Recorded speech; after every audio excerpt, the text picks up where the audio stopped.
Ada beberapa manfaat besar, bahkan mengejutkan, dari yodium. Saya ingin membahas bahwa setiap sel di tubuh Anda membutuhkan yodium, karena yodium bukan hanya untuk kelenjar tiroid. Baik, tiroid mengonsumsi sekitar 6 mg yodium setiap hari, tetapi jaringan payudara mengonsumsi 5 mg setiap hari. Dan pertanyaannya adalah, mengapa jaringan payudara dan jaringan lainnya membutuhkan yodium? Kita akan membahasnya. Ovarium, otak, lapisan lambung Anda, bahkan mata Anda memerlukan jumlah yodium yang signifikan. Maksud saya, tidak terlalu misterius mengapa perempuan Jepang di Jepang memiliki insiden kanker payudara yang sangat rendah. Mereka mengonsumsi yodium 25 kali lebih banyak daripada perempuan di ACIS. Bahkan, pria yang mengonsumsi yodium dalam jumlah tertinggi memiliki risiko lebih rendah 29% untuk terkena kanker prostat. Jadi apa mekanisme yodium terhadap kanker? Pertama, yodium sangat anti-estrogenik, dan kita tahu bahwa jika Anda mengalami dominasi estrogen, itu membuat Anda berisiko terkena kanker, terutama pada payudara, ovarium, rahim. Beberapa wanita bahkan menggunakan Lugos Solution, itu adalah larutan yodium dengan sedikit minyak, dan mereka mengoleskannya ke payudara sebagai cara untuk mengurangi payudara fibrokistik.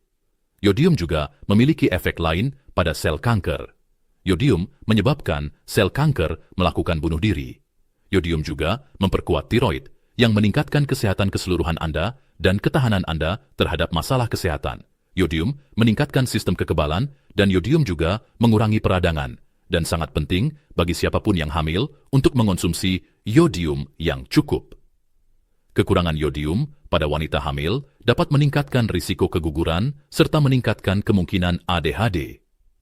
Dan satu mitos besar di luar sana adalah bahwa Anda harus berhati-hati terhadap konsumsi yodium yang berlebihan.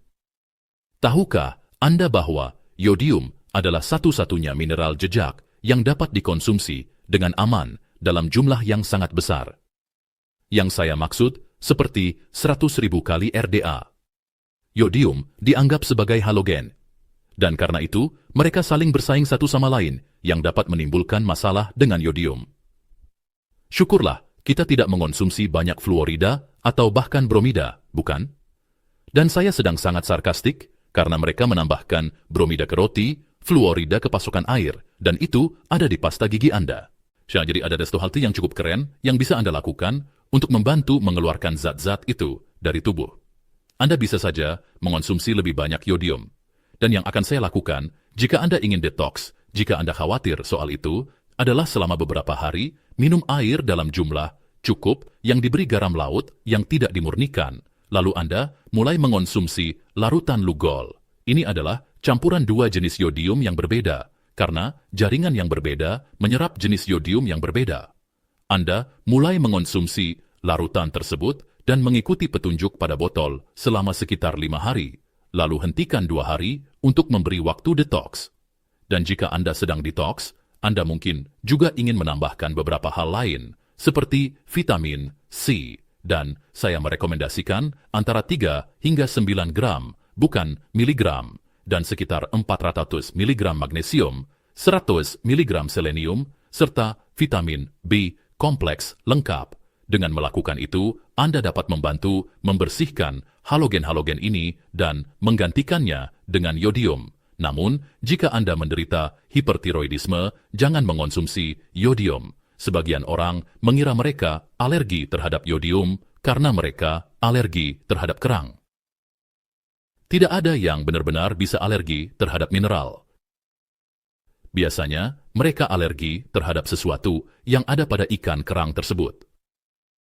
Jadi, orang yang alergi kerang umumnya tetap bisa mengonsumsi yodium. Dan poin lain yang ingin saya angkat tentang makanan goitrogenik yang pada dasarnya menghambat yodium, seperti kale dan brokoli, serta semua sayuran krusifer, kacang lima. Jika Anda rutin mengonsumsi kelp laut, itu dapat dengan mudah menetralkan potensi efek buruknya. Anda juga bisa mengonsumsi yodium dalam jumlah lebih tinggi untuk virus pernapasan. Dan poin terakhir adalah, yodium juga berikatan dengan merkuri dan aluminium. Jadi itu cara lain untuk membantu mengurangi efek toksik logam tertentu. Masih banyak manfaat yodium lain yang akan saya sampaikan. Saya pernah membuat video lama tentang yodium yang sebenarnya cukup populer. Jika Anda belum menontonnya, saya rasa Anda akan menyukainya. Saya tampilkan di sini. Silakan cek.